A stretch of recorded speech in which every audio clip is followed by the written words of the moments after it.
By the end of this video, I'm going to show you exactly what freedom actually is. I'm going to show you why you don't have to wait 10 years to build that multi-million-pound business or find the love of your life or do whatever's on your list to achieve that freedom. And in fact, you can very much have that freedom now, today. I'm going to remove this little bubble that's hovering over the picture, which is a perfect visualization of what being trapped actually is.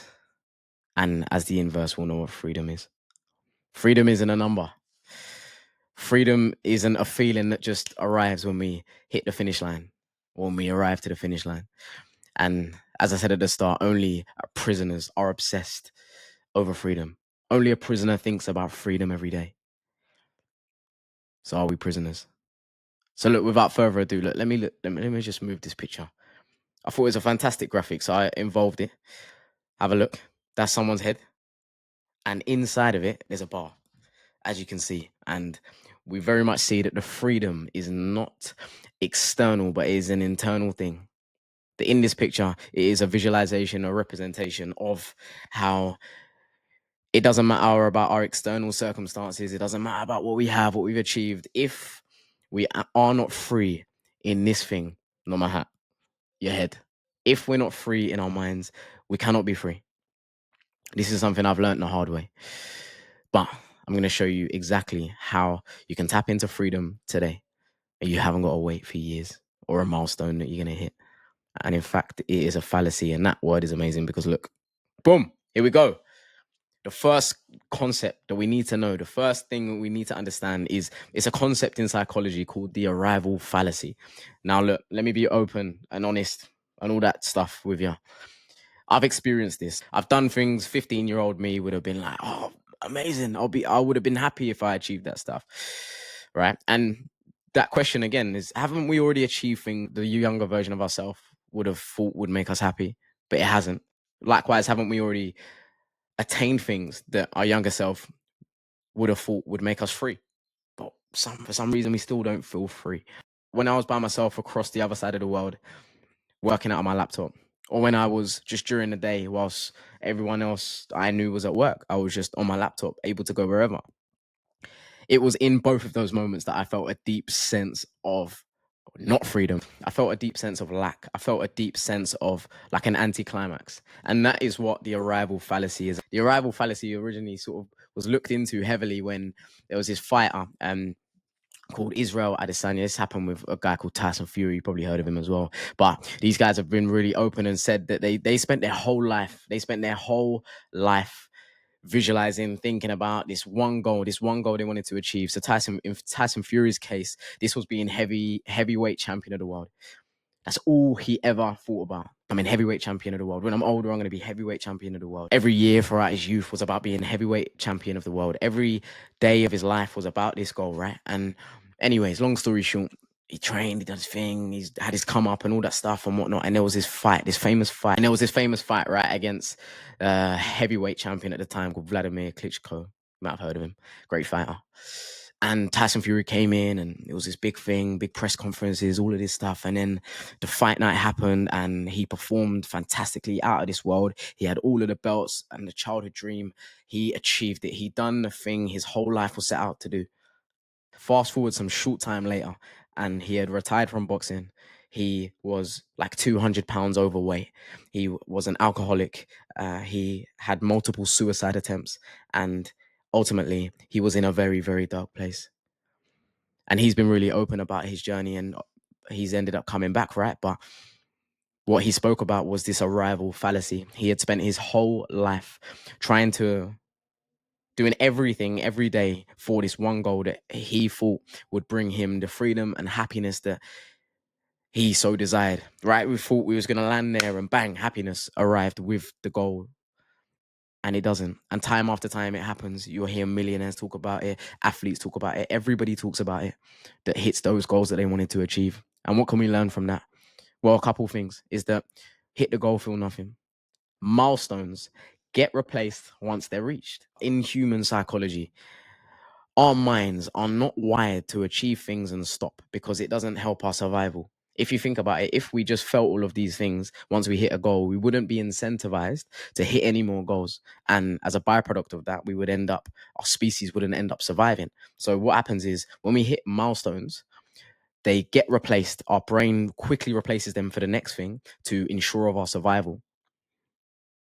And this is part of the arrival fallacy. And the final one that we need to take away, that, as I said, I learned the hard way when trying to achieve freedom and leaving my job and doing all this and whatnot. And don't get me wrong, there's a lot of blessings and beautiful things that have come out of this journey for me in the last couple of years. However, what I would say is that understanding the reality of these things is way more important than I had ever thought. Something we need to ask ourselves. This is the $100 million question, or pounds, wherever you're from. But it's the £100 million question. And this is the question I had to ask myself. And this question has single-handedly changed my life. This question has changed every hour of every part of my day. I now operate completely different to what I did 3-4 years ago based on this question. If you had £100 million dropped into your bank tomorrow, what would you do until Thursday? Now, of course, you'd probably go buy stuff and all that stuff, and it probably lasts a lot longer than like a week, right? But the whole point of this question is that, like, when money isn't a thing, and ultimately, we have 24 hours. Every one of us have 24 hours every day, whether we've got 100 million in the bank or minus 50 quid in the bank. It doesn't matter. We have 24 hours that we are gifted by the grace. We are gifted these 24 hours, and we have to do something with them. And we very much see people with no money that are super happy, and we see billionaires that aren't happy. Now, this doesn't really make sense.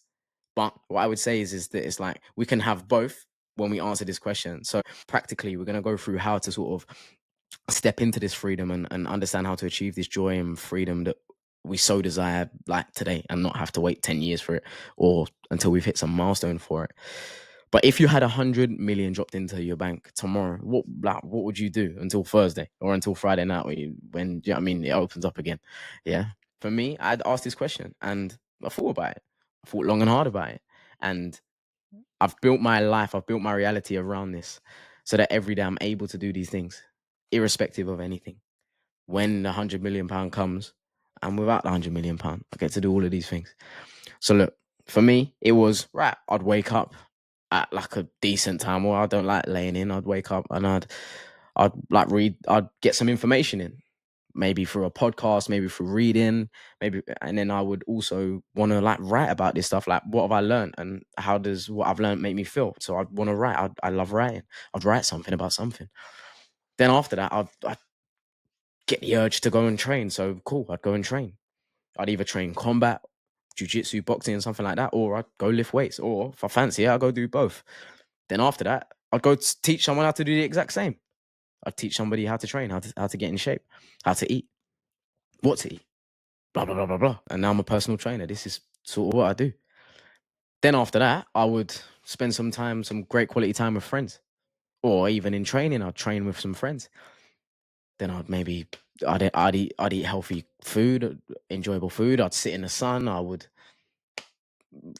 I'd cut hair. I'd do like all of these things. I'd do, and then I sat there. And what we have to do, the reason why I'm saying all of this to get to the point is that how can you make all of the things that you would just do profitable? So, for example, I would get up and train, and then I would teach somebody to train. Well, you get paid for teaching people how to train. You get paid for cutting hair. You can get paid for delivering information. You can get paid for learning new skills. So when you just get paid for it. And this is the question I had to ask myself. And now this is very much my reality. But I wanted to ask you that so that it's something to think about. You got £100 million in your bank. You don't have to do anything. Now, apart from buying the cars and the houses and all that stuff, ultimately, after a couple of months, that stuff just becomes mundane in a sense of you've done it. You've bought most of what you wanted. What would you do with your time? Not what would you buy? This is what the world tries to tell you. Oh, buy this, buy that. But not what would you buy? But what would you do with your time? You have 24 hours. You got to do something. What, are you going to lay there in your bed in your mansion? It's the quickest way to become depressed, no? So what would you do with that 24 hours? Like, something just knocked on the window. Do you know what I mean? I nearly... Anyways, that's the 100 mil question. So now look, we've done enough waffling now. Let's get into the practicality. How do we do these things? I know we just sort of covered a little bit of that, but practically, how do we start? and get that freedom right now. So look, without further ado, look, let's crack on. Let's crack on. Have a look. Have a look here. The first task to do is write out your perfect day. Get rid of every single limitation you currently have right now. Write out your perfect day. Don't write out like the car and the this and the that and all that stuff. Like your perfect day. What would you do? Who would you spend it with? What would it look like? What would you eat? What activities would you do? What work would you do? What would you create? What blah blah blah. Go through that list and write out your perfect day. Number one, the most important thing, write out your perfect day. And then the next one is go a little bit deeper into that. Ask who you're becoming. How does this day help you become the person you want to be? And then build your hours around that person. So this is sort of manifestation, right? It's not like thinking, Ferrari, and then it pops up. That's not manifestation. Manifestation is, right, who do I want to be in 10 years? What does that man look like, or woman? What does that man look like? What does he wear? How does he speak? What does he do? All of these things and whatnot. Conceptualize him, visualize him, and then do the things that guy would do. These are the things that should be written in your perfect day. If you want to be an incredibly intelligent person, writing and reading might be in your perfect day, right? Or getting some sort of information in. If you want to be in fantastic shape, training's gonna have to be in your day. Eating the right food's gonna have to be in your day. Like these things are gonna have to be in your day because they have to happen every day, right? If you want to be an artist, you might have to do a little bit of drawing every day, right? I don't know how to become an artist. I'm not one. I guess we all are in our own way. But anyways, build your hours. Build that 24 hours around that. Think about yourself in 10 years. What do you want to be? Boom. And then that guy, what would that guy or girl do? Write that out to the T, the behaviors, the habits, all of these things, and have that on a bit of paper or in your notes, wherever you put it. And then the most important one, in my opinion, is choose your profession by purpose first, money second. If there is anything I wish someone could have implanted into my mind when I was 15, is this number one. This is the most important thing. The reason why is because the amount of people that go to uni for 3 years and end up wasting 3-4 years on a degree they're not going to use for a job they don't want to be in, and then end up trying to like scrape it all together by the end of late 30s, having a horrible time throughout their 20s, doing things they don't want to do, blah blah blah blah blah blah blah. Or the amount of people that just have the lens of money, and that money just blinds absolutely everything they do, and they think that the only way they can get money is by selling their time, or they think that getting money, the only way you can get money is by doing things you don't want to do. Like work is not enjoyable. Work is absolutely beautiful. God created us to work. God created us for a purpose. He created us on purpose, with a purpose. He has gifted us a purpose, and that is something that takes a while to discover. But think about the problem that you want to fix. What is the biggest problem right now that you want to fix? What is the thing that you are not passionate about, but what is the thing that you love doing? Well, it's technically passionate about, but what is that thing that you love doing? And it might not mean you can do it directly. For example, I'll tell you mine, right? Mine was football. I wanted to be a footballer. I'm going to be a professional footballer. I'm going to get 100 grand a week. I'm going to be a professional footballer. All right. Now, look, maybe some of you that watch this might, but it's very unlikely. But does that mean you cannot have a profession, career, and a purpose and a life in football? No, that's not what it means. It means that there's another angle you need to come at it from, and that you can still achieve your purpose. You can still achieve all of the money that you want through the same vehicle that you want to do. There's this thing about business of like, oh, just don't worry about passion and just like sell bricks and mortar because they make money. And it's like, yeah, sort of get it. However, it works and it can work for people. However, if you don't want to enjoy what you're doing and it doesn't matter to you, and you just want to maximize the amount of money you make, this video in its entirety is not for you anyway. Crack on and enjoy, and I genuinely wish you the best.